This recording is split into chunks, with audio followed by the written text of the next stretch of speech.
Primeiro dia de Estação Fumaça Ponte Nova, vem comigo conferir tudo de pertinho.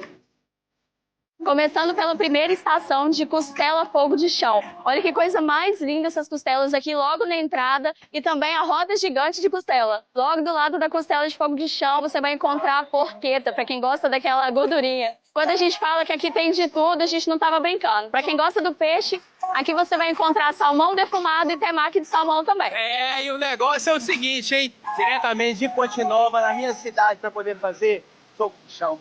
E aqui nós temos hambúrguer e alcatra na parrilha. Uma delícia. E para quem gosta daquela costelinha barbecue ou cupim defumado, aqui você vai experimentar além dos fritos da nossa confraria. Tem espaço para criançada também. Olha essa super área kids com vários brinquedos infláveis, touro mecânico e várias guloseimas, como pipoca, algodão doce e muito mais. E é claro que não podia faltar aquele chopp gelado ou um bom drink como acompanhamento, né?